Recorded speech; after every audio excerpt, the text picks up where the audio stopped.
It's icons only Beatstock. We got 2 days, and when he hits the stage, trust me when I tell you, the crowd is gonna go crazy. George and Mom, they've been going insane for these tickets, fam. Yeah, man. And I'm it's glad because we're doing it again. it's because you and the family are helping us resurrect after 15 years. Beatstock. Yeah, man. We ain't going nowhere. Thanks for being a part We of ain't it, going dude. nowhere. I appreciate you, man. Thank you so much. We man. always gonna be here. We're gonna have fun, man. I mean, look, it started in New York City, started in a little club in the Bronx, blew up, went national, and it was just, I tell everyone it's like our doo-wop, our disco, it's our disco music, it's our feel-good music. I like that. Yeah. Like, it's just something that, and we were talking to Coro a bit ago about it just feeling like family. It feels free. It's all senses of the word freestyle. What does that genre mean and feel like to you? It was all romantic music, man. It was all heartbreak music. We were all just fresh out of high school, in college, stressing out, breaking up with one chick, going out with another girl, breaking up with one guy.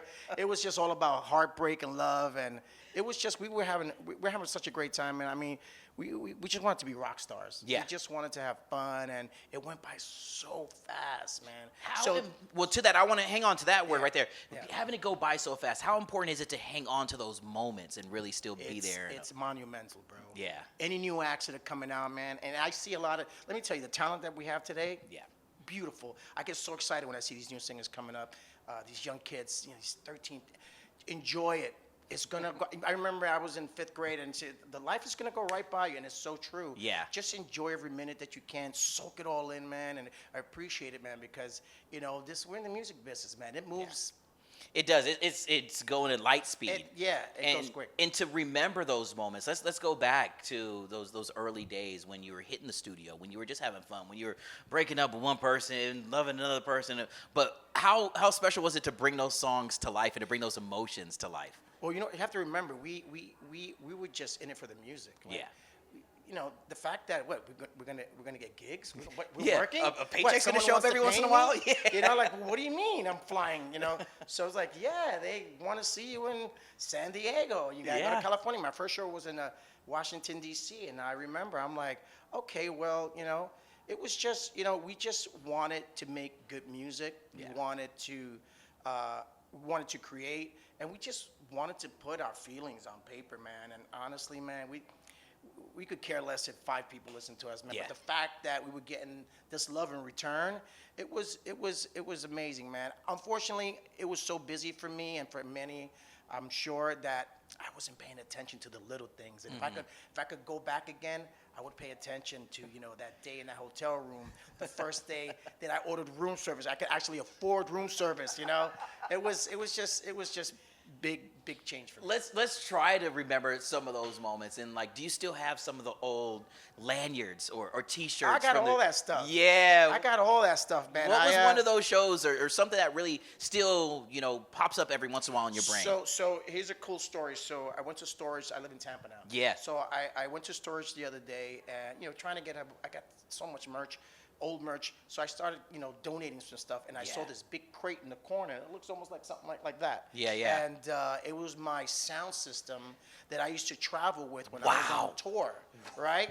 And I mean, the equipment in there was obsolete. No one used it anymore. I had like a DAT tape, a digital audio tape, and I remember the cool thing was that I had every sticker, because back then when you used to do radio stations, the first thing they used to give you when you used to do promos was T-shirts. It'd be a sticker stop. It'd be a sticker stop. My man, that thing was full of stickers. I had old stations from the West Coast to the East Coast to the middle, just full of it. So it reminded me of how much I traveled and how fast it went. Well, I want to talk about the sound, and you hit about that. Some of the equipment that's obsolete, but you all and everyone that's been a part of the freestyle genre have created these sounds that have withstood the test of time. The synths are still, a part of making us feel good. Or now you're getting, younger artists and kids in this generation sampling. What was it like to be a part of ushering in a new sound? Was that scary at a point? No, it actually was interesting because we used to have to actually build the sounds. Yeah. So we were in the studio actually. We would sample, but we would sample different layers of drum kicks just to try to make it sound like those big Kraftwerk records or something like that, or Freeze AEIOU. We wanted to build on, because it was all club bass. Club bass. And I tell everyone everything starts on the dance floor. Yeah. Whether it's rock, country, blues, if you can make a move on the dance floor In the streets. you got something magic. Yeah. You got something magic. So it was always, just building layers of samples. And pretty much back then it was legal to steal from different artists. I'm gonna keep it real, hello, De La Soul. There we know, go. that they were the reasons why they brought in attorney samplers in there. But prior to that, it was all just sampling stuff and just creating a really good sound that was gonna make the dance floor move. Yo, and when you think about that same type of energy, still being a part of a show like Beatstock, or still being a part of all the freestyle shows that you've been able to be a part of for these years, how cool is it from your vantage point on the stage to It's look dope, out? bro. Yeah. It's dope. Sonically, it's big. Yep. It's a big mixtape of good music. Oh, man. And I mean, we're a little older now, to say the least, but you know what I'm saying? Make sure you bring your nice little earplugs because that system is gonna kick. You're talking about 808 drum kick, so we're gonna have a good time. And it's just gonna be sonically a big disco mixtape. Battle of the Heart, man. Club I want mixtape. to talk though. It's even some of those sounds that just feel right. It's the whispers when they get like Yeah, those man. are those things that Those little stay. soft little those soft squeeze, little yeah, bits, man. all that kind It of all stuff works. When you think about like creating then and having it still have an impact today, yo, that's just got to be one of the coolest feelings in the world. It is, man. I mean, to have family members come up and the mom and dad, then you hear the daughters like, oh, I know you. And I'm like, oh, great, man. That's awesome. She's like 20-something years old. Yeah. That's great. Yeah, my mom used to play your stuff all the time. It feels great. Hey, the message got through. The message got The through. message got through. Yeah. And, we're considered OGs and old school, but, look, good music just stays the test of time. And I mean, especially in New York City, Yeah. we love our club music and we Yeah. love our dance music. So the fact that it penetrated for so many years, Heck yeah. and KTU is repping, That's what we do to this day. I mean, I can't tell you how many times I crank up the volume and start shaking the walls when I hear "Don't Stop Believin'." Yeah. And what you were able to do with that particular record, that we still get the same 2008, man. goosebumps, man. 2008, yeah, it was funny. We went into the recording studio, and I'm a huge Journey fan. Yeah. And Journey and club music don't mix. It's You know what something I'm saying? that, yeah, it's like oil and vinegar. water. Yeah, it's like oil and whatever, water. oil and water. There you go. Yeah, But yeah. they had played me the track, and I went in to do another record, and I remember him telling me, "We got this track you might want to try." And I heard, I'm like, I don't want to touch that song, man. I said, I'm It's not big. stuck. Yeah. I don't want to mess with Steve Perry right now, man. He's already a tough I ain't guy trying as to get it that is. smoke. But we gave it a try, and the next day they gave me a call, and they played it for me, man. And I was like, that's me? And like, yeah, man. And KTU debuted it, man, and it blew up since then.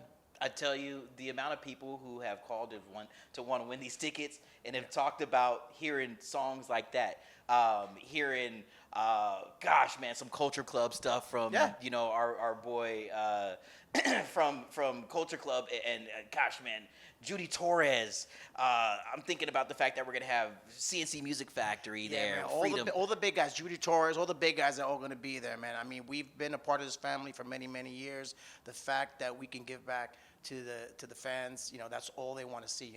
We're gonna bring back, their childhood. I mean, you gotta remember back in the '90s, the majority of all the dance clubs, it was like a smorgasbord of clubs here in the city. And like everywhere you went, George, listen. I asked Coral the same thing. Were you looking at my cards? Because I was going to ask you this question, bro. Dude, no, there was clubs in the 50s, in the 40s, in the 30s, in the 20s, up and down Manhattan. Man. No matter where you went, and the average capacity of those clubs were 1,500 and up. Yeah. So it was dope, and it was like $10 to get in. Those are the days. It was a lot of fun, and parking was free. That part. Parking was free, and the music was dope because it wasn't. I remember, when you go to clubs, yeah, they played freestyle, but Yeah. it was hip hop, it was house, Yeah. it was classic rock. They used to play a lot of Depeche Mode, a lot of that stuff. So it was all just a real time of different kind of music. And then late at night was when they played the deep house, and that's when things got funky. Yeah, that's when it got funky. Well, I'm gonna go this route with this, man. Before we wrap up this conversation, I call this top 3 max. Top all 3 right? max. Top All right. 3 max. I don't All want right. you to pick your top 5. I don't want you to pick your top 10. It's gotta be but top starting 3. top 3 only. Starting at number 3. We were talking about some of those clubs, man. Top 3 max. Your favorite New York, New Jersey clubs that you partied at. Starting at number 3. At number 3, the Palladium. Wow, and why the Palladium? The Palladium was because this is a PG or what is it? We good? We roll We with good? it. Roll You with can it. get the The Palladium was so dark. You can do a lot of nasty things in the Palladium. You can hang out. You could chill. There was a lot of crazy thing going on in Palladium. So there was a lot of nice, dark, sneaky corners where you could misbehave. Understand. All right. Number 3 is the Palladium for George Lamond. Number 2, top 3 Max, favorite New York, New Jersey nightclubs that you partied at. New York, when you said the whole tri-state area, New York. Yeah. So there was a club that I got. It was the first time that I was discovered. It was called La Mirage. It was in the South Bronx. Right on. Right. So the executive of Columbia Records spotted me there singing, and that's where I got signed. So I got to give love to La Mirage. Special place in your heart for that one. Definitely. And number 1, man, this is going to be a tough one. I mean, if you're talking about dark spots and getting signed, and that's number 3 and number 2, I'm afraid to see what number 1 is. I got a nice one. So it was the Fun House at the beginning. Okay. Then it turned into the Roxy. Okay. And then, I'm sorry, it was the Fun House, and from Fun House, it became Heartthrob. All right. So that's what Little Louis Vega and Jelly Bean. So I'm going to say Fun House. Man, top 3 Max. Number 1. Number 1. Google it. Say Google it. Lastly, man, new stuff. What does 2025 have in store for fans of George Lamond? What do we? So I just released a new record. It was a remake of a song that came out in 2001 by Talia. Talia came out. It's called Dance. And I think they're going to be playing it here for a while. They're gonna throw it in the mix. Heck yeah, we are. Yeah, they're going to throw it in the mix. I'm also doing Latin music because a lot of people know I have a big salsa following as well. And I'm doing a one-man show. One-man show. I'm in the process of writing my script, and I'm working with Judy Torres. See, those are stories I'm working with Judy Torres right now. Those are stories that the world is just foaming at the bit to hear. And you know, we've been a part of this family, this unit for so long, and to see that kind of energy continues on, and that we get to hear some of those moments. Some of them are gonna just stay tucked away in the dark corners of the club. Now we all got eclectic stories. Everyone has a story to tell here, Yeah. man. You know, I remember talking to Judy Torres, and I wanted her to produce it for me, and I didn't want to do anything about it. She says, we all have our stories. Everyone has something to say. And she was preaching it to me, and I'm like, let's go. And we just started. Now we're in the process of writing. I'm loving to hear that, man. And again, I'm excited. We got 2 days that we're going to be rocking Beatstock. At the PNC and at Jones Beach. And it's going to be a movie. Yeah, and I heard Jones Beach, they did the whole stadium now. It looks brand new. Yeah. So sonically, that system in there, crazy. You ready for it? I'm ready. Yeah, I'm gonna bring some fire. I'm gonna have some fun. That's what we love to hear. This 50-something-year-old still got some little. Oh yeah, these knees still know how to drop it down. Stretch before we get on there. You know what I'm saying? We'll have an ice bath backstage for you just in case, Absolutely. bro. I ain't ashamed to say it. You got to make sure you grab your tickets, but obviously this is a family member. This is someone you are going to be with us forever, man, and just thank you for just for all that you've done for music, all that you've done for I was just gonna say the tri-state area, but the world. And welcome to New York, man. I'm here. I'm loving it. I'm 10 toes, bro. All right, yeah, get that that's couch what it now. is. Get that new sofa. Yeah, I'm about to go and get a new sofa at Maxwell's house. Don't trip, y'all. George Lamond, one more time, round of applause for the legend. All right. See you at Beatstock, baby.